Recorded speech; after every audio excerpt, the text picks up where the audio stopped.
أعوذ بالله من الشيطان الرجيم. بسم الله الرحمن الرحيم. الحمد لله رب العالمين،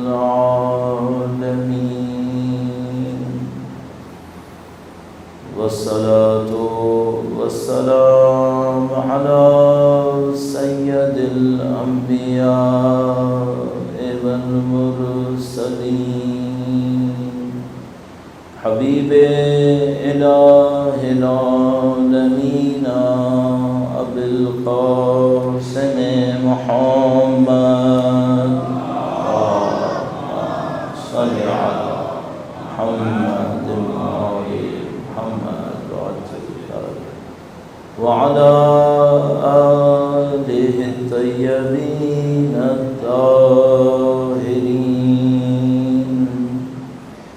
سيما بقية الله في الأراضين.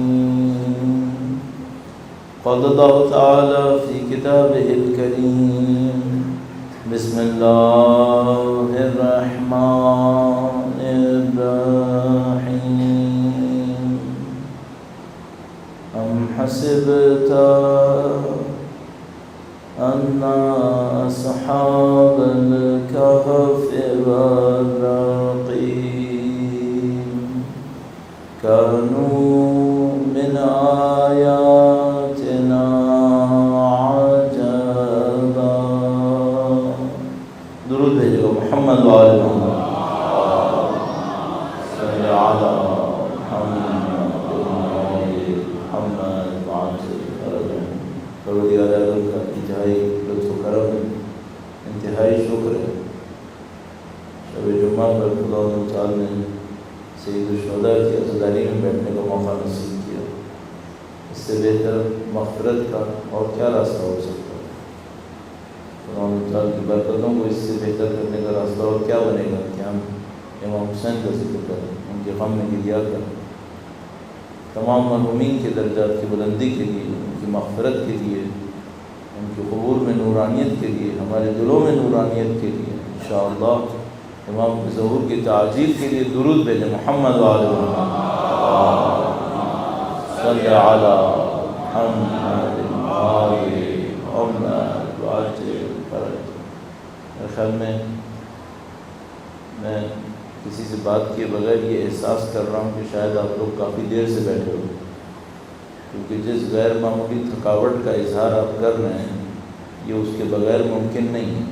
یعنی آپ پورے دن کہیں تھک کر آئے ہوں تو وہ بالآخر کہیں نہ کہیں بیٹھے بیٹھے ختم ہو جاتی ہے، لیکن اگر بیٹھنے کی تھکاوٹ ہو تو ظاہر ہے کہ وہ بیٹھنے سے ختم نہیں ہوتی، بیٹھنے سے بڑھ جاتی ہے.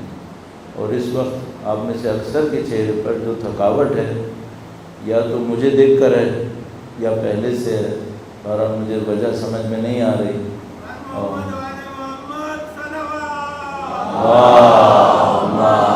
صلی علی محمد وآل محمد وعجل فرجهم. اور اگر تاخیر ہوئی ہے تو میں تقریباً آپ کو یقین سے کہہ سکتا ہوں کہ ہماری اس میں کوئی دخالت نہیں ہے. جو مجلس وہاں پہ شروع ہوتی ہے وہ تقریباً 8:00 پہ شروع ہوتی ہے. پھر ظاہر 1 گھنٹے وہاں پہ مجلس رہتی ہے، پھر زیارت ہوئی اور پھر راستہ بھی کچھ تو راستہ ہے ہی. تو آپ کل سے اسی کے حساب سے پروگرام بنا لیجیے گا تاکہ آپ کو خدا نہ کرے زحمت نہ اٹھانی پڑے اور آپ تر و تازہ تشریف لائیں. پچھلے سال ہم نے بہت وقت لگایا تھا اس بات پہ کہ جب درود پڑھیں تو کیسے پڑھیں، لیکن آج لگ رہا ہے کہ ہم دوبارہ پہلی کلاس میں واپس آ گئے اور وہ بات میں ختم ہو گئی. اللہم صلی علی محمد وآل محمد وعجل فرجهم. تو ہم صرف اشارے کی خاطر چند پوائنٹس تیزی سے چند منٹس میں دہرا دیں گے تاکہ انشاءاللہ ایک دفعہ دوبارہ یادآوری بھی ہو جائے اور انشاءاللہ پروردگار اس کی برکتوں میں ہماری باقی عرائض کے اندر بھی اہل بیت کی نورانیت شامل حال فرمائے گا۔ ایک بار پھر وقت کے امام کے حضور ادائے احترام کے لیے ان کی جد امجد کی تسلیت پیش کرنے کے لیے درود بھیجیں۔ محمد و آل محمد صلی علی محمد آل محمد عجل فرجہ۔ پچھلے سال ہم نے جن باتوں پہ کافی اصرار کیا تھا وہ یہ تھا کہ آپ جب درود پڑھیں تو مفہوم پہ توجہ ضرور دیں۔ بھئی درود میں اللہ کا نام ہے، نبی کا نام ہے، ان کی آل کا ذکر ہے۔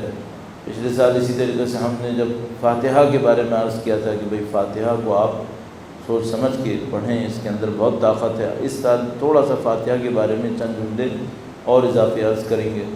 اور اس کے علاوہ ہم نے ان باتوں پہ بہت زیادہ زور دیا تھا کہ بھئی یہ جو مجالس ہوتی ہیں ان کا ایک احترام ہوتا ہے، ان کا ایک طریقہ کار ہے، اس کو کئی نسلوں سے محفوظ کر کے ہمیں دیا گیا ہے، تو ایسا نہ ہو کہ وہ نعوذ باللہ تعالی ہمارے ہاتھوں ضائع ہو جائے، نعوذ باللہ تعالی۔ ہاں ایک وجہ مجھے سمجھ میں آتی ہے آپ کی غیر معمولی تھکاوٹ کی، جس میں میں آپ کے ساتھ ہوں، وہ اس وقت گرمی کافی زیادہ ہے، یہ قبول کرنا پڑے گا کہ گرمی بھی ہے۔ انشاءاللہ پروردگار اس گرمی کے بدلے میں آپ کو اسی دنیا کے اندر سید الشہداء کی محبت کی ٹھنڈک نصیب فرمائے گا، اور اس دنیا کے اندر اہل بیت کی شفاعت کی ٹھنڈک نصیب فرمائے گا انشاءاللہ۔ ایک بار پھر درود بھیجے گا۔ محمد و آل محمد صلی علی محمد آل محمد وعجل فرجہ۔ اصلی جو دنیا میں آنے کا مقابلہ ہے وہ یہی مقابلہ ہے کہ آپ اپنی زندگی کو آخرت میں تبدیل کیسے کریں۔ موضوع کے اوپر آؤں گا، بھی عرض کروں گا آپ کی خدمت۔ یہ جو ہمارے پاس دنیا ہے ہم سب جانتے ہیں، چاہے مسلمان ہو، کافر ہو، فاسق ہو، فاجر ہو، یہ سال تو گزارنا ہی ہے نا۔ کوئی اپنے آپ کو تو ختم نہیں کرے گا، سب نے یہاں پہ زندگی گزارنی ہے۔ جب زندگی گزارنی ہے تو پھر اگلا مرحلہ یہ ہے کہ اس زندگی سے جو رزلٹ نکالے گا وہ کیا رزلٹ نکالے گا، آپ کی زندگی کا آؤٹ پٹ کیا ہوگا۔ تو بھئی مثال کے طور پر میں نے بڑی طاقت دکھائی، بڑا اپنی زندگی میں ایکٹیو رہا، یہ کیا وہ کیا، میں ایک ملک کا مثال کے طور پر صدر بن گیا، تو لوگوں کے لیے کافی ہے یا نہیں؟ بہت ہے۔ آپ نے بڑی ایکٹیویٹی دکھائی جناب علی، یہ کیا وہ کیا، بہت بڑی ایک جاگیر کے مالک بن گئے، کافی ہے دنیا کے لیے؟ نہیں ہے، دنیا کے لیے تو بہت ہے۔ اس سے پس چیزیں بھی ہیں، مشہور ہو گئے، چاہے گناہ کر کے ہی صحیح۔ اس وقت تو دنیا ایسی ہے، شہرت چاہیے چاہے گناہ کی صحیح۔ تو مثال کے طور پر یہ وہ چیزیں ہیں جس کے لیے لوگ زندگی گزار رہے ہیں۔ اب ہمیں اور آپ کو یہ دیکھنا پڑتا ہے کہ بھئی اگر سب اسی کے لیے زندگی گزاریں گے ہوگا کیا؟ اگر سب یہی کریں کہ بھئی سب کو طاقت چاہیے، سب کو شہرت چاہیے، سب کو دولت چاہیے، تو میں تفصیل میں نہیں جاؤں گا، صرف اتنا ہوگا کہ سب ہمیشہ جنگ کرتے رہیں گے، ہمیشہ جنگ میں رہیں گے، کبھی سکون نہیں آئے گا۔ اور یہ دنیا شاہد ہے اس بات کی۔ دنیا میں جو کچھ اس وقت ہو رہا ہے وہ اسی کی گواہی ہے۔ میں ایک منٹ آپ کا لے کر مائک صحیح کرواؤں گا، اور تاکہ آپ کو آواز صحیح مل جائے، درود بھیجے گا۔ محمد و آل محمد۔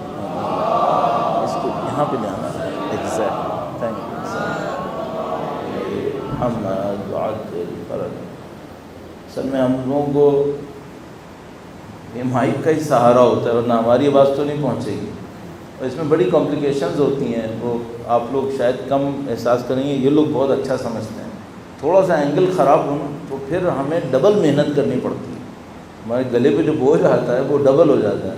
جب جتنا گلے پہ بوجھ بڑھتا جاتا ہے، دماغ کے اوپر کام کا بوجھ اور زیادہ بڑھتا جاتا ہے۔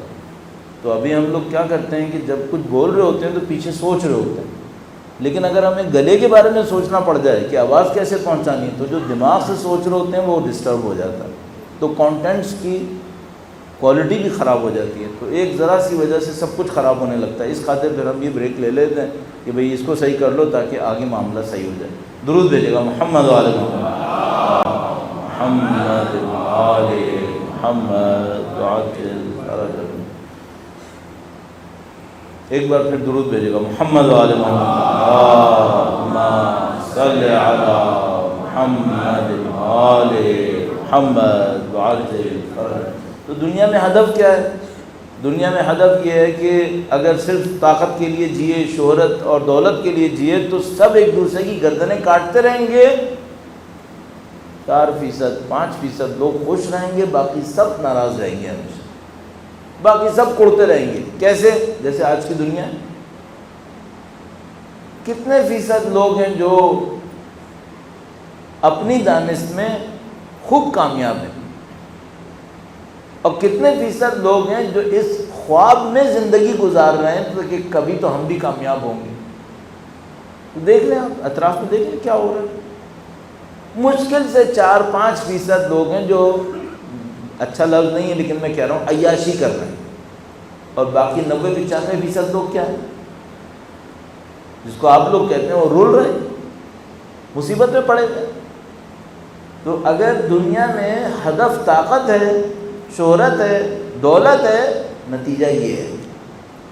اچھا دین کیا کہتا ہے؟ دین یہ کہتا ہے نہیں، یہ دنیا کا ہدف ہو ہی نہیں سکتی، یہ سب دنیا ہے نا، دولت، طاقت، شہرت دنیا ہوتی ہے، دنیا کا ہدف نہیں ہے۔ یعنی آپ دنیا میں زندگی گزاریں اس کے لیے نہیں، اتنا چھوٹا آپ کو خدا نے خلق نہیں کیا ہے، خدا نے آپ کو بہت بڑا خلق کیا ہے۔ اور جو پچھلے سال میں نے آپ کی خدمت میں عرض بھی کیا تھا اور دوبارہ عرض کر دیتا ہوں کہ مسلسل روایت میں، بہت خوبصورت روایت میں فرمایا کہ تم لوگ دنیا کے لیے خلق نہیں ہوئے، تم لوگ آخرت کے لیے خلق ہوئے۔ تو اگر ہم میں سے کوئی یہ کہے کہ بھائی مجھے سید الشہداء سے سیکھنا ہے، ہمارا موضوع ہے سید الشہداء کا نام سفینۃ النجات، اگر کوئی سید الشہداء سے سیکھنا چاہتا ہے تو مثال کے طور پر اس معاملے میں کیا سیکھے؟ ایک تھوڑا سا چند جملوں میں اس کو عرض کرتے ہوئے درود بھیجے گا، محمد و آل محمد صلی علی محمد و آل محمد وعجل۔ جو بھی سید الشہداء کے غم میں ایک آنسو بہائے، ایک دفعہ سید الشہداء کے غم میں روئے، کم سے کم اس کو اتنا پتہ ہے کہ امام نے دولت کے لیے کچھ نہیں کیا۔ جو بھی سید الشہداء کے غم میں رویا اس کو پتہ ہے امام نے طاقت کے لیے نہیں کیا۔ جو بھی سید الشہداء کے فرش عزا پہ بیٹھا ہے اس کو پتہ ہے امام نے شہرت کے لیے نہیں کیا، امام نے کسی اور کام کے لیے کیا۔ جو بھی قربانی دی سید الشہداء کی قربانی۔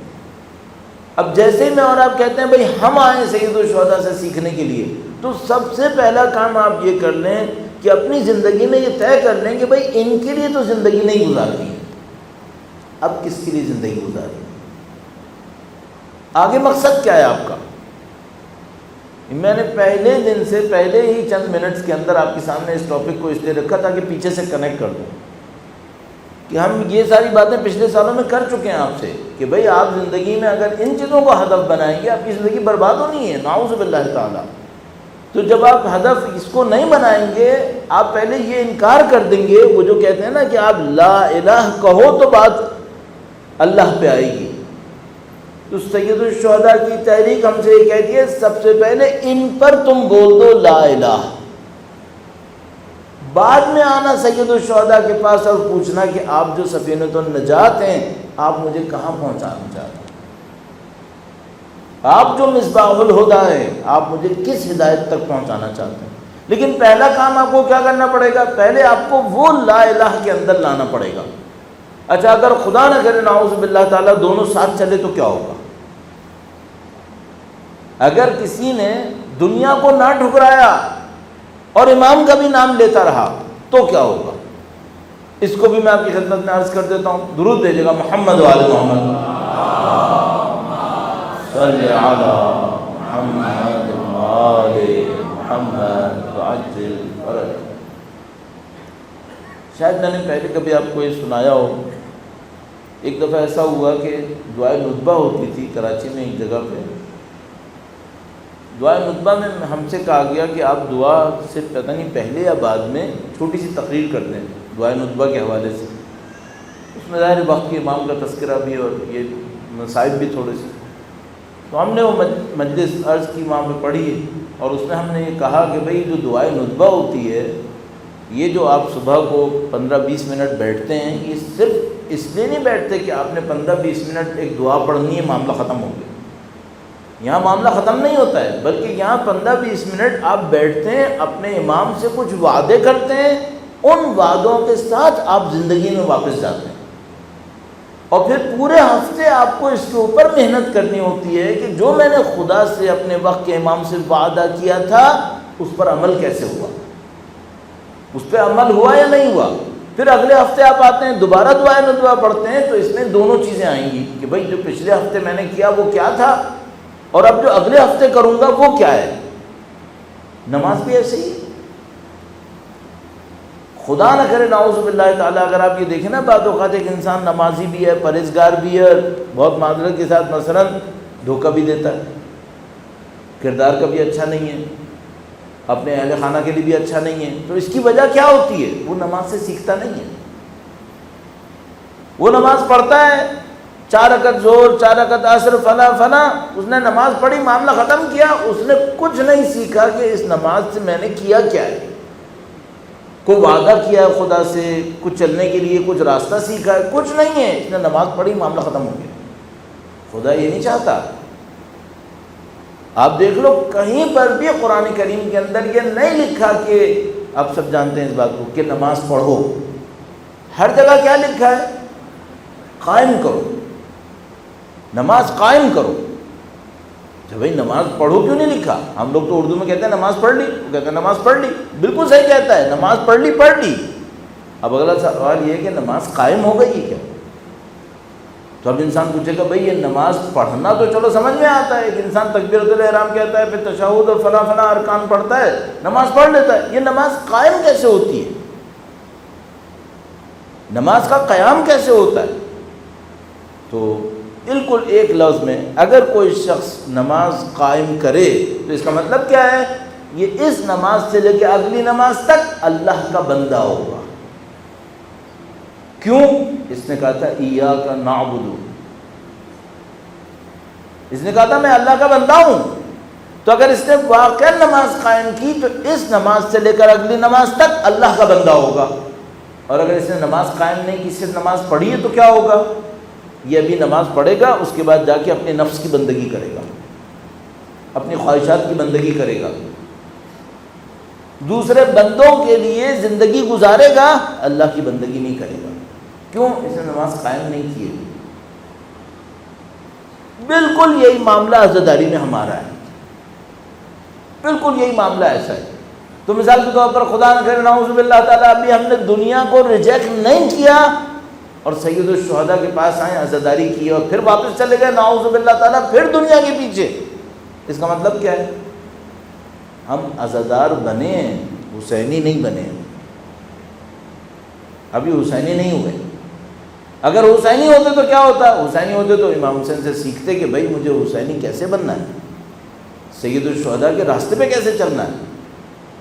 اب ٹاپک سے ذرا سا اور نزدیک لانے کے لیے اللہ کے نبی کی اس روایت کو عرض کروں گا، شب جمعہ کو بار بار اپنے ذہن میں رکھتا ہوں تاکہ انشاءاللہ شب جمعہ کی برکتوں سے میں اور آپ محروم نہ رہیں، اور ہمارے مرحومین بھی اس سے محروم نہ رہیں۔ درود بھیجیں محمد و آل محمد پر۔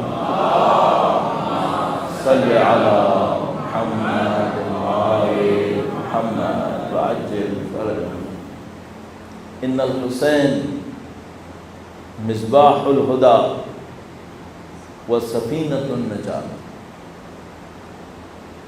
مشہور و معروف روایت الحمدللہ رب العالمین۔ خدا کا بڑا لطف و کرم ہے کہ مسلمانوں کے مختلف فرقوں میں بہت ساری چیزوں پہ اختلاف ہے، لیکن پھر بھی بہت ساری چیزیں ایسی ہیں جس پہ کوئی اختلاف نہیں ہے۔ ایسی روایتوں میں الحمدللہ رب العالمین کسی کا اختلاف نہیں ہے۔ ان الحسین مصباح الہدی وسفینۃ النجات۔ قرآن اور اہل بیت اطہار علیہ السلام کی زبان میں اگر کوئی مثال آتی ہے تو وہ مثال بہت اہم ہوتی ہے، اس مثال کو بہت اچھی طرح دیکھنا ہوتا ہے۔ اگر کوئی ان مثالوں کو اچھی طرح دیکھے تو مفہوم سمجھ میں آنے لگتا ہے، اور خدا نہ کرے اگر مثالوں کو یوں ہی دیکھے تو پھر اس مفہوم کی گہرائی تک نہیں پہنچے گا۔ اب میرا حصہ چونکہ دوسرا والا حصہ ہے، میں دوسرے کے اوپر متمرکز رہوں گا، تھوڑا کنسنٹریٹ کروں گا۔ تو دوسرا حصہ تھا سفینۃ النجات۔ سفینۃ النجات کا مطلب کیا ہے؟ نجات کی کشتی ہے۔ تو سابقہ میں نجات کی کشتی کون سی تھی اور اس کا عمل کیا تھا، تھوڑا سا اس کو ٹچ کرتے ہوئے تاکہ اس سفینۃ النجات کو میں اور آپ سمجھ سکیں، قرآن کریم سے ایک مثال عرض کروں گا۔ درود بھیجے گا محمد و آل محمد صلی علی محمد وعجل فرج۔ سفینہ، نجات، ہم سب جیسے یہ دو لفظ سنیں فوراً ہمارا ذہن کس نبی کے واقعات پہ جائے گا؟ حضرت نوح علیہ السلام کی بات کہ بھئی حضرت نوح علیہ السلام ایک سفینہ تیار کرتے ہیں خداوند متعال کے حکم سے، اور اس سفینے کا کام یہ تھا کہ جو اس میں بیٹھ جائے گا وہ پناہ حاصل کرے گا، جو اس میں بیٹھے گا وہ پناہ حاصل کرے گا، اور اگر کوئی اس میں نہیں بیٹھ سکا تو پھر یہ سمجھ لو کہ دنیا کا کوئی پہاڑ بھی اس کو نجات نہیں دے گا۔ مشہور و معروف آیت کریمہ سے ہی فائدہ اٹھاتے ہوئے کہ حضرت نوح علیہ السلام نے دیکھا کہ ان کا اپنا بیٹا غرق ہو رہا ہے، اور حضرت نوح نے کہا کہ یا بنی ارکب معنا، اے میرے بیٹے۔ بنیہ کا لفظ بہت محبت کے لیے استعمال ہوتا ہے عربی زبان میں، تو حضرت نوح علیہ السلام نے اس نافرمان بیٹے کے لیے بھی انتہائی محبت کا لفظ استعمال کیا کہ اے میرے عزیز بیٹے ارکب معنا، تو ہمارے ساتھ سوار ہو جا۔ اس نے کہا کہ میں سوار نہیں ہوں گا، میں کسی پہاڑ پہ پناہ حاصل کروں گا، میں کسی پہاڑ پہ پہنچ جاؤں گا، یعصمنی من الماء، وہ مجھے پانی سے بچا لے گا۔ حضرت نوح علیہ السلام نے فرمایا کہ آج پانی سے کوئی نہیں بچا پائے گا سوائے اس کشتی کے، آج کوئی چیز پانی سے نہیں بچا سکتی۔ اچھا، عام حالات میں پہاڑ بچا لیتا تھا یا نہیں بچا لیتا تھا؟ دنیا کا کوئی سیلاب پہاڑوں تک نہیں پہنچا ہے ظاہری طور پہ۔ بھائی آپ مثال کے طور پر میدانی علاقے کے اندر ہوں اور کہیں پہ کوئی سیلاب آ جائے تو بڑا مشکل کام ہے، لیکن اگر آپ پہاڑی علاقوں میں ہوں اور سیلاب آ جائے تو کیا کرنا ہے؟ پہاڑ پہ چڑھ جائیے۔ اور پاکستان تو اونچے اونچے پہاڑوں کے لیے مشہور ہے، تو آپ پہاڑ پہ چڑھ جائیں، دنیا کا کوئی سیلاب پہاڑوں تک نہیں پہنچ رہا۔ تو حضرت نوح کے بیٹے نے دنیا کے روٹین کو دیکھتے ہوئے اپنے والد سے کہا کہ میں پہاڑ پہ چڑھ جاؤں گا، میں بچ جاؤں گا۔ حضرت نوح علیہ السلام نے کہا کہ آج روٹین نہیں ہے، آج معاملہ کچھ اور ہے۔ آج اگر تمہیں بچنا ہے تو ذہن میں رکھنا، نہ یہ بچائے گا کہ تم میرے بیٹے ہو، نہ یہ بچائے گا کہ کسی پہاڑ پہ چڑھو۔ یا بنیا، اے میرے بیٹے، بچو گے نہیں آج۔ تو حضرت نوح علیہ السلام نے جو یا بنیا کہا وہ یہ بتانے کے لیے ہمیں کہا، نہ کہ وہ دشمن خدا کے ساتھ محبت کا اظہار کرنا چاہ رہے ہیں، یہ بتانے کے لیے شاید ہم سے کہا کہ دیکھو کوئی ٹائم ایسا آتا ہے جب یہ رشتے ناتے ساتھ نہیں دیتے، سب ختم ہو جاتی ہے کہانی۔ کوئی ٹائم ایسا آتا ہے جب پہاڑ پہاڑیاں ساتھ نہیں دیتی، کشتی میں بیٹھنا ضروری ہے۔ کشتی بنانے والا میرا والد ہے، اس سے معاملہ حل نہیں ہوگا۔ سمجھ رہے ہیں آپ؟ میں یہ کہوں کہ میرا باپ عزادار تھا، اس سے معاملہ حل نہیں ہوگا۔ میں یہ کہوں کہ میں ممبر میں بیٹھتا تھا، اس سے معاملہ حل نہیں ہوگا۔ معاملہ اس سے حل ہوگا، یہ بتاؤ سفینہ حسینی میں تم بیٹھے تھے یا نہیں بیٹھے تھے؟ یہ ثابت کرو پہلے، سفینے میں اندر تھے یا نہیں تھے۔ اور یہاں پہ میں کئی دفعہ دہرا رہا ہوں آج کل اس بات کو کہ یہ جو ساتھ ہونا ہے یہ بہت ضروری ہے۔ ماننا کافی نہیں ہے، جاننا کافی نہیں ہے، نسبت ہونا کافی نہیں ہے، ساتھ ہونا ضروری ہے۔ مع حسین، سید الشہداء کے ساتھ ہونا ضروری ہے۔ اب یہ جو آج میں نے آپ کی خدمت میں یہ موضوع لیا ہے، یہ موضوع میں نے خود انتخاب کیا۔ انہوں نے ہم سے کہا کہ بھئی کیا موضوع، ہم نے کہا یہ موضوع۔ تو یہ کیوں انتخاب کیا؟ ہم نے یہ عرض کرنے کے لیے انتخاب کیا ہے کہ دیکھو کبھی دنیا میں گمراہی طوفان نوح کے زمانے کی طرح آ جاتی ہے، کبھی دنیا میں گمراہی ایسے آ جاتی ہے، میرا باپ نوح تھا، اس سے مسئلہ حل نہیں ہوگا، میں پہاڑ کے کنارے رہتا ہوں، اس سے مسئلہ حل نہیں ہوگا۔ یہ بتاؤ سفینے میں ہو یا نہیں ہو؟ اب یہاں پہ ایک بہت عجیب مثال اور ہے، وہ بھی آپ کے ذہن کو نزدیک کرنے کے لیے عرض کر دوں، درود بھیجیے گا محمد وآل محمد کا۔ محمد وآل محمد وعجل فرجہ۔ ایک پہلو اور ہے اس مثال میں،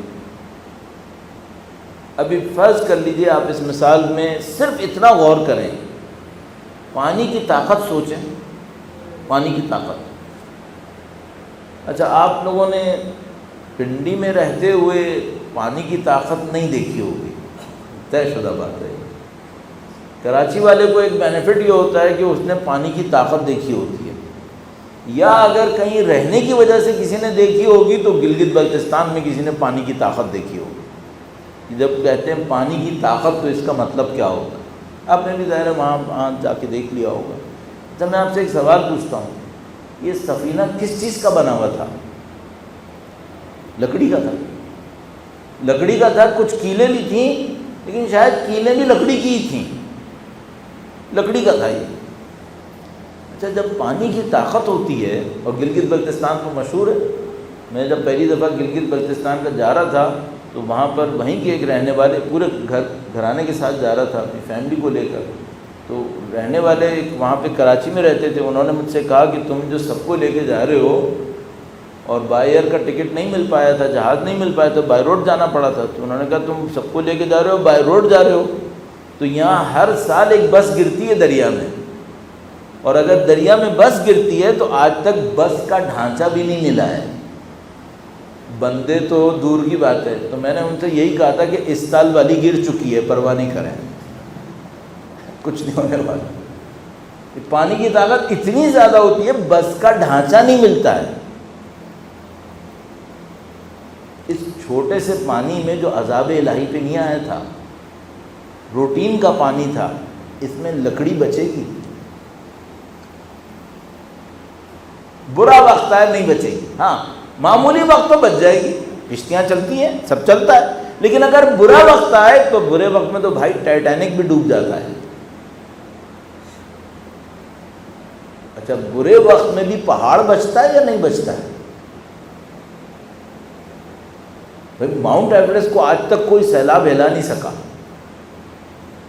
بڑی بڑی چوٹیوں کو سیلاب ہلا نہیں سکا، تو روٹین میں کس چیز میں پناہ ملتی ہے؟ کشتی میں یا پہاڑ میں؟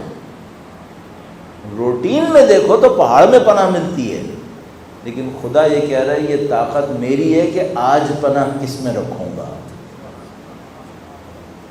میری طاقت ہے یہ۔ تو روٹین تو یہ کہہ رہا تھا کہ دنیا کا کوئی سیلاب کسی پہاڑ کو ہلا نہیں سکا، خدا نے تعالیٰ فرما رہے روٹین میں پہاڑ بچا لیتا ہوگا، آج میرے حکم سے لکڑی کی کشتی بچائے گی۔ اور تمہیں اپنے دماغ سے سوچنا ہے مشکل میں، یا میرے حکم کو دیکھنا ہے؟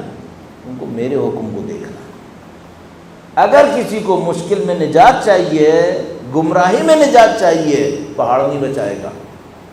اب اس مثال میں پہاڑ کیا ہے اور اس مثال میں لکڑی کی کشتی کیا ہے؟ لکڑی کی کشتی تو بہت واضح ہے، پہاڑ کی بھی مثال عرض کر دوں، یہ پہاڑ کون سا ہے جس کے اوپر لوگ پناہ لیں گے؟ درود بھیجے گا محمد وآل محمد پر۔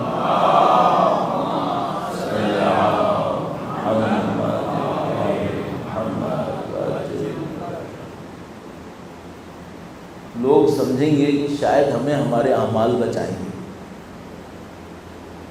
لوگ سمجھیں گے کہ شاید ہمیں ہماری عقل بچائے گی، لوگ سمجھیں گے کہ شاید ہمیں ہماری ہوشیاری بچا لے گی۔ خدا کا نظام فرمانا ہے کچھ نہیں بچا پائے گا۔ اگر کچھ بچا پائے گا تو سید الشہداء کے سفینے میں لوگوں کا بیٹھنا ہے، یہ بچا سکے۔ اب مجھے جو باقی وقت آپ کے سامنے محنت کرنی ہے وہ یہ کہ کوئی سید الشہداء کے سفینے میں بیٹھے گا کیسے؟ ایک مرحلہ میں اور آپ الحمدللہ رب العالمین گزارے ہوئے ہیں، اور ممکن ہے سارے مراحل گزارے ہوئے ہوں، لیکن میں سے مراحل بیان کروں گا، ممکن ہے سب نے سارے مراحل گزار لی ہوں۔ ایک مرحلہ کم سے کم یہی تھا جو آپ گزار چکے۔ کیا مرحلہ تھا؟ امام حسین کی محبت، سید الشہداء کی پاکیزہ محبت۔ وہ آپ گزارے لیں، وہ کیسے؟ جو آپ یہاں تشریف فرمائیں،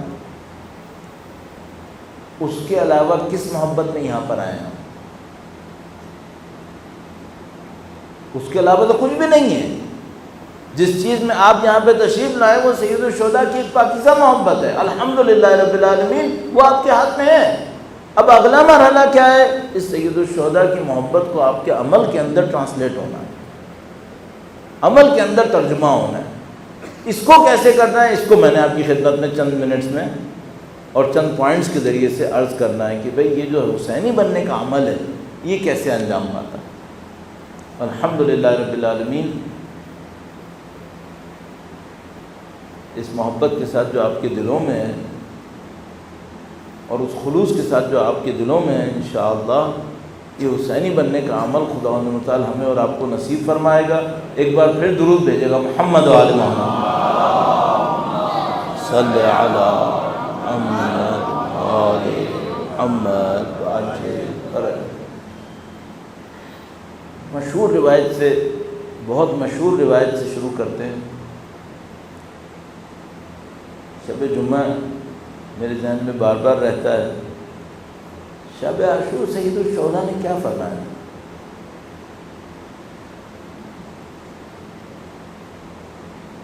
ایک رات پہلے حملہ شروع ہو رہا تھا، ہم سب کو معلوم، بچپن سے روایت سنی، ایک رات پہلے حملہ شروع ہونے والا تھا اور سید الشہداء نے فرمایا کہ نہیں، آج رات نہیں، آج رات حملہ نہیں کریں۔ اور وہ کٹھن مرحلہ آیا جب مولا ابو الفضل تشریف لے گئے مہلت لینے کے۔ اگر اس آخری لمحے میں جو سید الشہداء نے کہا اس سے مجھے عشق ہے، میرا خیال میں اگر کوئی شخص یہ دیکھنا چاہتا ہے مجھے حسینی بننا ہے تو میں کہاں سے شروع کروں، تو وہیں سے شروع کروں۔ یہ جو آخری لمحے ہوتے ہیں یہ اتنے سخت ہوتے ہیں، اور کربلا جیسے میدان کے اندر، مثلا طالب علم ہونے کے ناطے آپ کی خدمت میں عرض کر رہا ہوں، میرے لیے بہت سخت ہے اور بہت اہم ہے، اور آپ کے لیے بھی ہے انشاءاللہ، کہ آپ یہ دیکھیں کہ سید الشہداء نے جب خیمے میں الوداع کہنے کے لیے تشریف لائے تھے تو جو جملات بی بی سے کہے وہ کیا تھے؟ آخری لمحے کے جو جملات ہوتے ہیں نا یہ بہت سخت ہوتے ہیں، بہت اہم ہوتے ہیں، پوری دنیا بسی ہوئی ہوتی ہے، کیوں؟ بہت منتخب ہوتے ہیں، چنے ہوئی باتیں ہوتی ہیں جو اس موقع پہ کی جاتی ہیں۔ اب یہ کربلا ہے، یہ عاشور کا مرحلہ ہے، ایک رات کا وقت لینا ہے۔ مولا ابو الفضل کو شاید اس وقت تک زندگی کا سب سے بھاری کام ملا ہے کہ جا کے ایک وقت کی مہلت دے کر آئیں، ایک رات کی۔ سید الشہداء نے ایک رات کی مہلت کیوں مانگی؟ سید الشہداء فرماتے ہیں ہمیں نماز، قرآن، دعا اور استغفار سے عشق ہے۔ اچھا میں آپ سے پوچھوں گا اگر مجھے حسینی بننا ہے تو کہاں سے شروع کروں؟ بھائی سید الشہداء نے میرے لیے راستہ طے کر دیا، وہ یہ کہ اگر تم میرے راستے پہ چلنا چاہتے ہو مجھے ان سے عشق ہے۔ اب یہ بتاؤ تمہیں کس سے عشق ہے؟ تمہارا محبوب کون ہے؟ اور یہ جو سارا معاملہ ہے نا یہ اسی محبت کا ہے۔ الحمدللہ رب العالمین، آج تمام تر مشکلات کے باوجود زیارت عاشوراء معاشرے میں رائج ہے، لوگ زیارت عاشوراء پڑھ رہے ہیں۔ زیارت عاشوراء کے اندر دو جگہ ہیں جہاں پر اعلان کیا گیا ہے محبت کا۔ ایک جگہ پہ فرمایا انی سلم لمن سالمکم حرب لمن حاربکم، میں اس سے صلح کروں گا جس سے آپ نے صلح کی، اور میں اس سے جنگ کروں گا جس سے آپ نے جنگ کی۔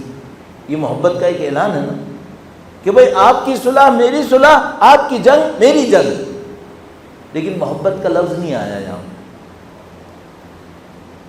دوسرے والے میں آیا ہے انی سلم لمن سالمکم حرب لمن حاربکم، محبت کا لفظ کیا؟ ولی لمن والاکم، میں اس سے محبت کروں گا جس سے آپ نے محبت کی ہے۔ میں اس کا چاہنے والا بنوں گا جو آپ کا چاہنے والا تھا۔ یہاں پہ معاملہ آیا ہے۔ تو ایک درجہ وہ ہے جب سلم لمن سالمکم ہے، اور ایک درجہ اور آگے بڑھا ہے تو کہاں پہنچے؟ ولی لمن والاکم، جو آپ کو چاہے گا میں اس کو چاہوں گا۔ ظاہر ہے کہ جس کو آپ چاہیں گے اس کو تو میں قطعاً چاہوں گا۔ یہ جو دوسرا مرحلہ ہے نا، یہ بہت عجیب ہے، یہ ابھی اتنی جلدی شاید میں عرض نہیں کر پایا ہوں، ذرا سا ایک دفعہ اور دوہرا لیتے ہیں۔ ولی لمن والاکم، میں اسے چاہوں گا جو آپ کو چاہے گا۔ ابھی جو آپ کو چاہنے لگے نا، بس میری چاہت کا رشتہ اس سے جڑ گیا۔ جس کو آپ چاہتے ہو وہ تو کنفرم طے شدہ بات ہے، پھر میں تو اس کو بھی پسند کروں گا جو آپ کو پسند کرے گا۔ یہ جو دوسرا جملہ ہے نا، اس میں ہم ایک دوسرے کی محبت کے لیے وعدے کر رہے ہیں۔ یہ جو عزاداروں کے دلوں میں ایک دوسرے کے لیے محبت ہے نا، یہ اس کا وعدہ اس دوسرے جملے کے اندر ہے۔ ولی لمن والاکم، اس کو پسند کروں گا، اس کا چاہنے والا بنوں گا جو آپ کا چاہنے والا بنے گا۔ اب ذرا تصور کرنا، میں اس کو چاہوں گا جو آپ کو چاہتا ہوگا، اور اس کو کیا کروں گا جس کو آپ چاہتے ہوں گے، تو معاملہ ہی کچھ اور ہے۔ وہ تو اگر آپ نے ایک لکڑی کو بھی ہاتھ لگا دیا تو میرے لیے علم ہے، پھر میرے لیے علم ہے۔ پھر یہ جو الحمدللہ آپ نے علم لگائے، کس کے لیے لگائے؟ یہ مولا ابوالفضل نے تھامے تھے، بس تھامے تھے، ہمارے لیے مقدس ہو گیا، ہم نے نشانی لگا دی اس کے لیے۔ آپ نے جس کو چاہا اس کا تو مقام ہی کچھ اور ہو گیا۔ اب ذرا دیکھنا سید الشہداء نے کیا اعلان کیا ہے۔ شب عاشور سید الشہداء نے اعلان کیا ہے، ہمیں نماز، قرآن، دعا، استغفار سے عشق ہے، ہم اس کے چاہنے والے ہیں۔ اب میں آپ سے صرف ایک بات عرض کروں گا، آپ نے اس چاہت میں آگے بڑھنا ہے یا نہیں بڑھنا ہے؟ یہ سید الشہداء کا راستہ ہے۔ بس سفینۃ النجات یہ ہے، اور سفینے میں بیٹھنے کا راستہ یہ ہے، باقی معاملہ آپ کے ہاتھ میں ہے، آپ نے کیسے آگے بڑھنا ہے۔ اب میں جو کام کرنے کی کوشش کروں گا آج کے باقی وقت میں اور اگلے آنے والے 2 ایام میں، وہ اس کو عرض کر پاؤں کہ بھئی آپ اپنی اس زندگی میں رہتے ہوئے کم سے کم کیا کریں کہ اس سفینہ نجات میں آپ شامل ہو جائیں، آپ اس عشق کو اپنے اندر کیسے لے کر آئیں، یہ مجھے آپ کی خدمت میں عرض کرنا ہے۔ اور مجھے ہمیشہ یہ کوشش کرنی ہوتی ہے، کوشش کرتا ہوں کہ ہم اس زندگی کو اپنے ذہن میں رکھیں، ایسی باتیں نہیں کریں کہ مثلا ایک آدمی جائے پہلے عراق میں 25 سال تعلیم حاصل کرے، ایران جائے 15 سال تعلیم حاصل کرے، نہیں، اس کو رہنا یہیں پر ہے، پنڈی میں رہنا ہے، اسلام آباد میں رہنا ہے، کراچی میں رہنا ہے، دوسرے شہروں میں رہنا ہے۔ یہاں پہ رہتے ہوئے سید الشہداء کی اس سفینہ نجات میں شرکت کیسے ہوگی، اس کو مجھے آپ کی خدمت میں عرض کرنا ہے۔ درود بھیجے گا محمد و آل محمد، صلی علی محمد و آل محمد وعجل فرجہ۔ عزیزان محترم، بہت سادہ سا ایک کام ہے۔ ہم ہر سال جب آتے ہیں تو آپ کی خدمت میں عمل کے لیے کچھ کام کہتے ہیں۔ آپ میں سے بعض لوگ 5-10% لوگ اس کو یاد بھی رکھتے ہیں، عمل کر بھی لیتے ہیں، زیادہ تر لوگ تبرکاً سن لیتے ہیں اور عمل نہیں کرتے۔ لیکن اگر 5-10% لوگ بھی عمل کر لیں، بہت بڑی بات ہے، بہت بڑی بات ہے۔ تو اس میں ہمیں کوئی شبہ نہیں ہے کہ اگر 5-10% لوگ بھی عمل کر لیں تو بہت بڑی بات ہے۔ کم سے کم فائدہ کیا ہوگا؟ میں بالکل صاف ایمانداری اپنے دل کی بات کروں گا، کم از کم فائدہ مجھے یہ ہوگا کہ آپ سے کہنے کے بعد مجھے اپنے اندر شرم آئے گی کہ میں تو عمل کروں، کہہ کے گیا ہوں، کم از کم خود تو عمل کرتا رہا ہوں، اس کو بھول نہ جاؤں میں۔ تو میں آج چند منٹ میں آپ کے سامنے دعا سے عشق کرنے کا ایک راستہ عرض کروں۔ اچھا، مجھے سب احساس ہے کہ بھائی سب لوگ روزگار میں مبتلا ہیں، کام کاج میں مبتلا ہیں، کسی کو نوکری کرنی ہے، کسی کو پڑھنا ہے، تو ہم کوئی اتنا لمبا چوڑا وظیفہ نہ بتائیں جس کو لوگوں نے عمل ہی نہیں کرنا ہے۔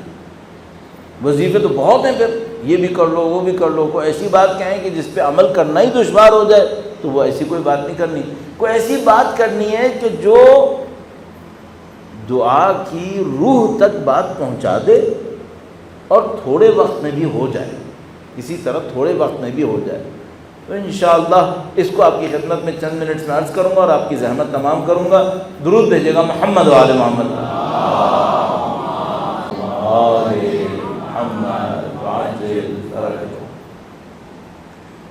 ذرا سا ٹچ کرنے کی خاطر، ہم یہاں سے دنیا سے جاتے ہیں تو قبر شروع ہوتی ہے. قبر کو اسلامی روایات کے اندر قبر بھی کہتے ہیں، برزخ بھی کہتے ہیں. برزخ بھی کہتے ہیں. یہ جو قبر اور برزخ ہوتی ہے، اس میں انسان اپنے اعمال کی وجہ سے کبھی کم دیر رکتا ہے، کبھی زیادہ دیر رکتا ہے.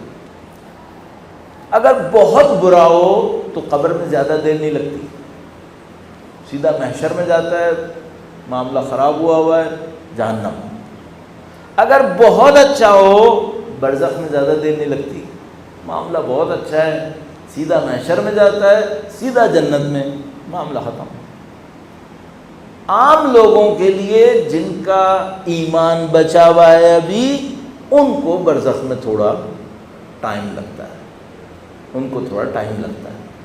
اچھا، اب وہاں پر ایک بہت امپورٹنٹ سوال ہے، وہ یہ کہ بھئی یہ جو خدا کا لطف ہے، خدا کا کرم ہے، خدا رحیم ہے، خدا کریم ہے، خدا غفور ہے، خدا غفار ہے، خدا ستار ہے، یہ بندے کو برزخ میں عذاب میں دیکھتا کیسے ہے؟ جبکہ وہ بندہ اللہ کو پکار بھی رہا ہو، تو یہ خدا کیسے کر لیتا ہے؟ اتنا چاہنے والا خدا ہے، ماں باپ دینے والا خدا ہے، ہدایت دینے والا خدا ہے، یہ اپنے بندوں کو عذاب میں دیکھے کہ یہ یا اللہ پکار رہے ہو، پھر بھی عذاب کرتا ہے. یہ کیسے کر دیتا ہے خدا؟ تو ایک روایت میں کچھ مفہوم آیا اور آیت اللہ جوادی عاملی نے اس کے اوپر بڑی عجیب ایک بات کہی، وہ مجھے آپ کی خدمت میں عرض کرنی ہے. تو انہوں نے کہا کہ بھائی کچھ لوگ ایسے ہوں گے، اب ان کے انداز سے مجھے لگا کہ کچھ لوگ نہیں ہیں، یہ کافی زیادہ لوگ ہیں. انہوں نے کہا کہ جب شب اول قبر ہوگی، ان سے کہا جائے گا کہ تمہارا رب کون ہے؟ تو کہیں گے کہ، سن لیجیے گا، کہیں گے لوگ کہتے ہیں کہ اللہ ہے. یہ لوگ جواب میں کیا کہیں گے؟ فرشتہ کہے گا تمہارا رب کون ہے؟ کہیں گے لوگ کہتے ہیں کہ اللہ ہے.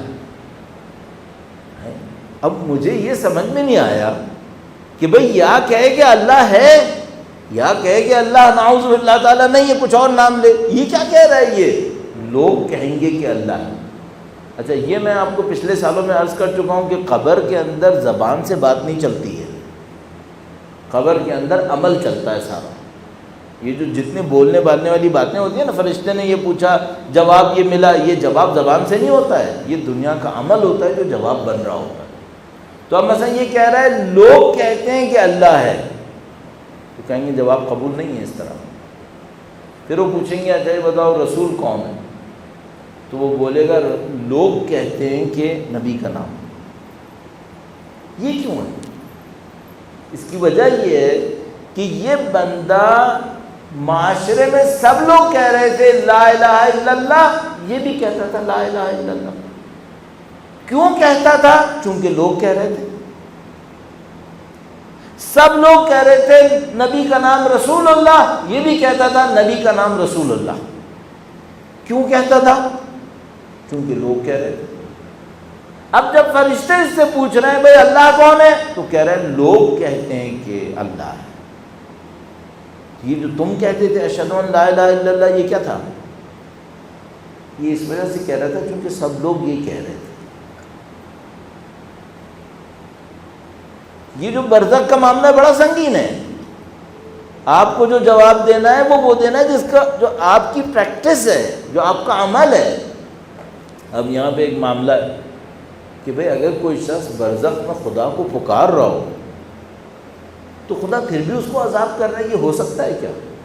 تو علماء کہتے ہیں نہیں، ایسا نہیں ہو سکتا. اگر کوئی شخص واقعاً خدا کو پکار بیٹھے برزخ میں پھر خدا اس کا عذاب فوراً ختم کر دے گا. تھوڑا سا جلدی سے بڑھاؤں آپ کے. ایک بندہ تھا, اس نے یوں احساس کیا جیسے وہ مر گیا. ایرانی میڈیا میں کچھ کام بہت اچھے ہوتے ہیں. چند سال پہلے انہوں نے ایک ڈاکومنٹری تیار کی جس میں سارے ایسے لوگوں سے انٹرویو لیے جنہوں نے موت کا تجربہ کر لیا تھا. یعنی مثال کے طور پر بندے پہ ہارٹ اٹیک ہوا, اسے لگا کہ وہ مر گیا ہے, چند منٹ کے بعد دوبارہ زندہ ہو گیا. یہ بہت ہیں ایسے. مجھے یاد ہے کہ ایک فرینچ رائٹر تھا, اس نے بھی کتاب لکھی تھی اسی طرح کہ موت کے بعد کے تجربے میں کیا ہوتا ہے. اس نے بہت سارے لوگوں کے انٹرویوز لکھے تھے کہ آپ نے مرنے کے بعد کیا احساس کیا, واپس آنے پہ کیا احساس کیا. تو انہوں نے اس کو بنایا اور اس کو ایک سیریز میں ماہ رمضان کے 30 دنوں میں اس کو ٹیلی کاسٹ کر دیا, براڈ کاسٹ کر دیا. تو وہ ہر دفعہ ایک آدمی آتا تھا, بتاتا تھا مثلا, یا کوئی خاتون وہ آ کے بتاتی تھیں کہ مثلا میں مرا تو یہ ہوا. تو ایک بندے سے پوچھا کہ تم نے کیا احساس کیا؟ کہنے لگا میں نے احساس کیا میں مرنے کے بعد برزخ میں گیا, میں بہت سخت عذاب میں تھا, بہت سخت مصیبت میں تھا. اس کے بعد اس نے کہا کہ ایک دن کہیں میں یا اللہ کہنے میں کامیاب ہو گیا. تو اس نے کہا کہ تم کہہ رہے ہو ایک دن کہنے میں کامیاب ہو گیا, کتنا عرصہ لگا ہوگا تمہیں یا اللہ کہنے میں؟ کہنے لگا کہ میں اندازہ نہیں کر سکتا, لیکن کئی ہزار سال لگے تھے, کئی ہزار سال لگے. اس نے کہا کہ بھائی یہ بات سمجھ میں نہیں آ رہی, تم مسلمان تھے اور برزخ میں جا کر کئی ہزار سال کے بعد تم نے یا اللہ کہا تو نجات مل گئی, تو شروع میں کیوں نہیں کہا؟ کہنے لگا کئی ہزار سال تک مجھے یہ یاد تھا کہ کوئی خدا تھا, لیکن نام یاد نہیں آ رہا تھا. یہ تو یاد تھا کہ کوئی خدا تھا, نام یاد نہیں آ رہا تھا. کئی ہزار سال بعد ایک دن مجھے یاد آیا کہ اس کا نام اللہ تھا, تو میں نے بول دیا, جیسے ہی بولا مجھے نجات مل گئی. تو اس نے کہا کہ یہ کیا ہو رہا ہے, یہ کیوں نہیں یاد تھا کہ اللہ تھا؟ کہنے لگا میں خدا کو دل سے نہیں بلاتا تھا, دل سے نہیں بلاتا تھا. کہنے لگا تم اشہد ان لا الہ الا اللہ نہیں کہتے تھے؟ کہتے تو کہتا تھا, دل سے نہیں کہتا تھا. نماز پڑھنے کھڑا ہوتا کہتا اشہد ان لا الہ الا اللہ. زیادہ تر لوگ کیا کر رہے ہیں, یہی کر رہے ہیں. اس کا علاج کیسے کریں کہ ہم دل سے اتنا خدا کو پکار لیں کہ برزخ میں پھر ہزار سال نہ لگیں یہ یاد کرنے میں کہ اللہ کون تھا. اس کا ایک حل ہے, اس کا حل عرض کرنا چاہ رہا ہوں. حل سادہ سا حل یہ ہے کہ بھائی آپ نے نمازیں پڑھنی ہیں, فجر ظہر اثر آپ ساتھ پڑھ لیں گے, مغربی آپ ساتھ پڑھ لیں گے.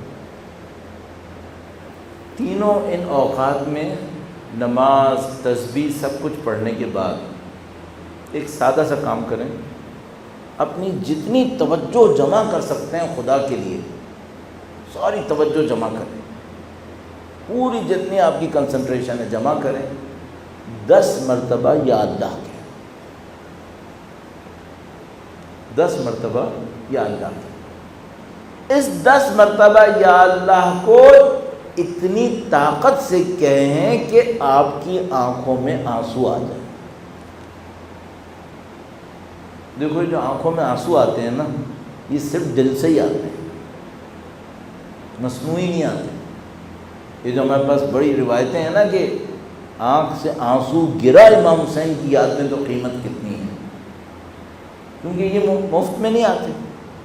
یہ آپ کا کوئی دل لگے گا تو آئیں گے. تو اگر میں آپ سے کہوں نا 10 مرتبہ یا اللہ کہیں, تو وہ تو آپ یا اللہ یا اللہ یا اللہ, جیسے تسبیح کے ساتھ اللہ اکبر اللہ اکبر.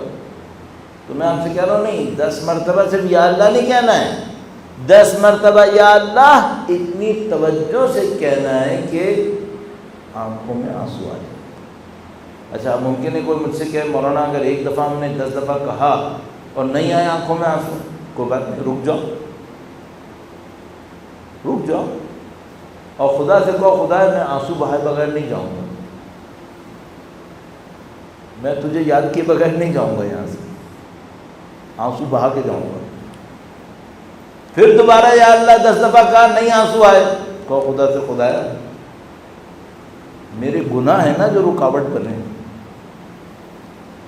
تیری محبت میں تو کوئی کمی نہیں ہے، میں نے گناہ کیے ہیں اس وجہ سے رکاوٹ بنی ہے، میں گناہوں کی توبہ کرتا ہوں، ایک بار پھر کوشش کر رہا ہوں، پھر 10 مرتبہ کوشش کرو، پھر بھی کوئی رکاوٹ بنے پھر دوبارہ رک جاؤ، خدا سے کہو خدایا میں تیرا ذلیل بندہ ہوں، اتنی بھی میری عزت نہیں ہے یہاں پہ،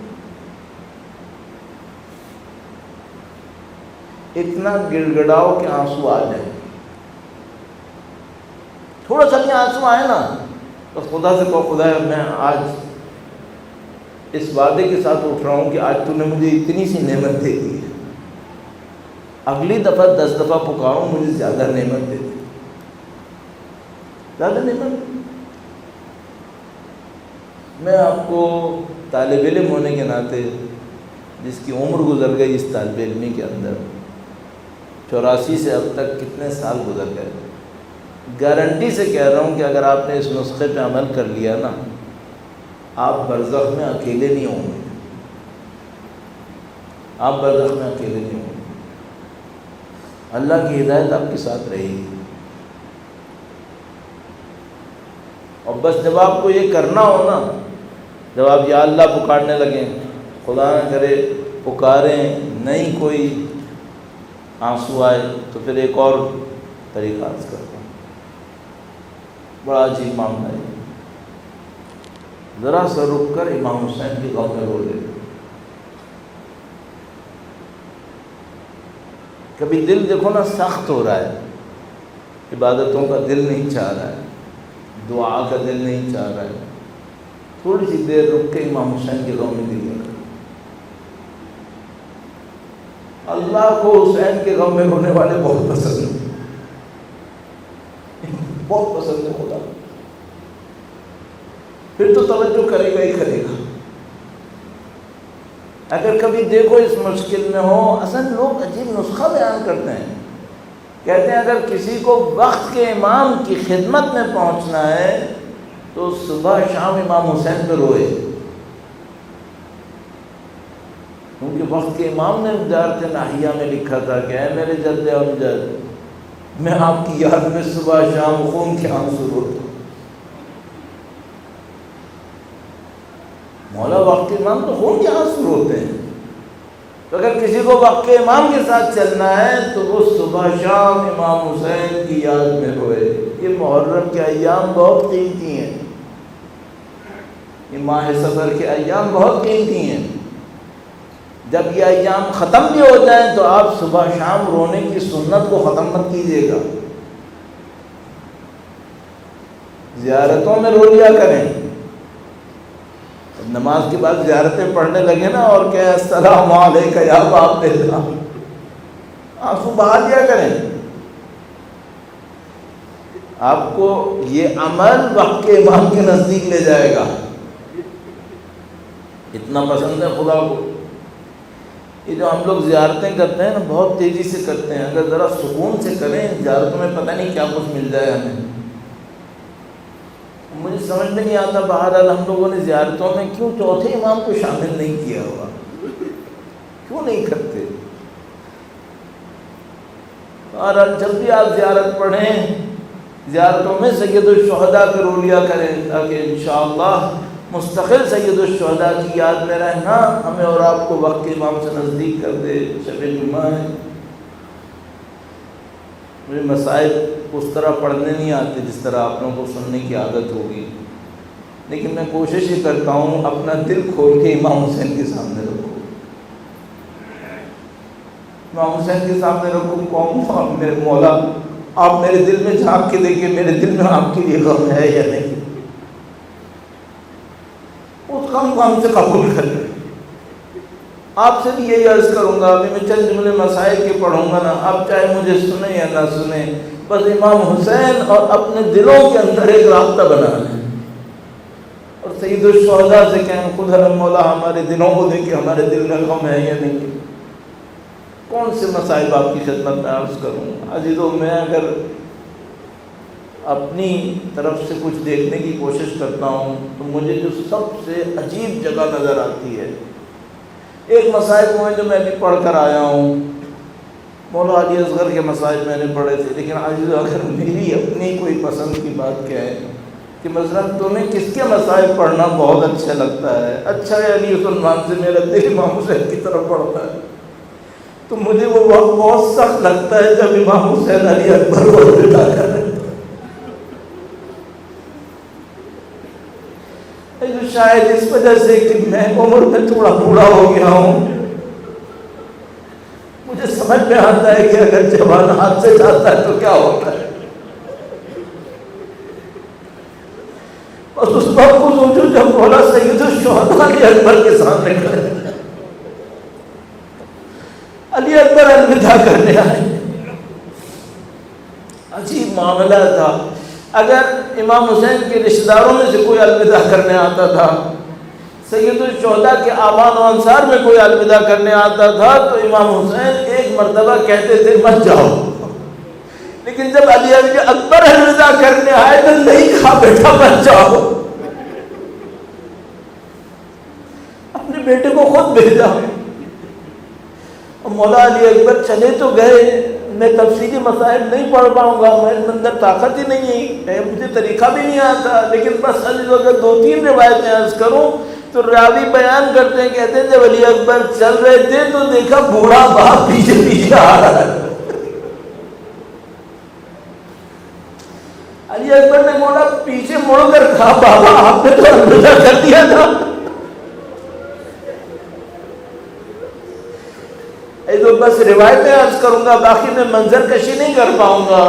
روایت میں بیان کرتے ہیں، کہتے ہیں جب علی اکبر چلے تو امام حسین نے بڑا عجیب جملہ کہا علی اکبر سے، کہا بیٹا اکبر دشمنوں تک پہنچنے سے پہلے مجھے موڑ کے دیکھتے رہنا۔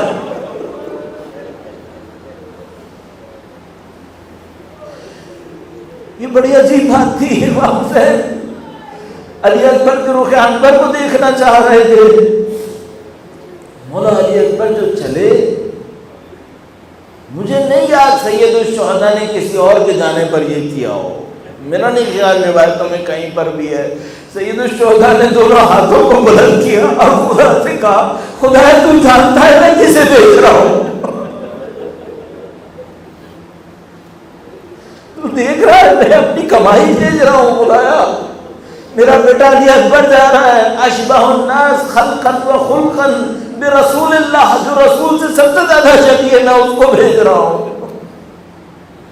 ایسا اگر سید الشہداء نے خدا کے سامنے اس طرح کا کوئی لہجہ رکھا ہے نا، تو عادی تو ایک یہ موقع تھا جب علی اکبر گئے، دوسرا وہ موقع تھا جب علی اصغر کی جسد پہ کھڑے تھے۔ اب 2 روایتیں اور عرض کروں آپ کی خدمت میں۔ ایک موقع آیا جب علی اکبر نے مقابلہ کیا، علی اکبر سید الشہداء کے پاس آئے، آپ جو یہاں پر بیٹھے ہو آپ کی بھی تو اولاد ہے نا، اولاد کوئی چیز مانگے تو کیسا لگتا ہے، دل چاہتا ہے کہ بھئی اگر ممکن ہے تو پورا کر دیا جائے۔ اب بس سوچتے ہیں امتحان امامت کیسا تھا، علی اکبر پانی مانگنے آیا ہے اور حسین کوثر کے والد ہے۔ جب پانی مانگا امام حسین نے بس اتنا کہا میرا بیٹے تم جاؤ جہاد کے لیے، محمد مصطفیٰ تمہیں پانی پلائیں گے، علی مرتضیٰ تمہیں پانی پلائیں گے۔ بس ایک موقع آیا جب مولا علی اکبر زمین پر گرے اور سید الشہداء علی اکبر کی طرف بڑھے، پھر 2 روایتیں ذکر کرتے ہیں۔ ایک موقع کے اوپر سید الشہداء نے بیٹے سے کہا بیٹا علی اکبر آواز دیتے رہو تمہارے باپ کو دکھائی نہیں دیتا ہے۔ علی اکبر کی طرف بڑھے تو کیسے نبی خدا کا نواسا بڑھا، جب علی اکبر کے سرہانے پہنچے، یہ جملہ شاید وہ کوئی احساس کرے جو کبھی اپنے کسی عزیز کے جنازے پہ کھڑا ہوگا۔ امام حسین علی اکبر کے جنازے پر کھڑے تھے اور فرمایا وَعَلَى الدُّنْيَا بَعْدَكَ الْعَفَا، اکبر تیرے بعد دنیا میں کچھ نہیں بچا۔ الا لعنت اللہ علی القوم الظالمین۔ وسيعلم الذين ظلموا أي منقلب ينقلبون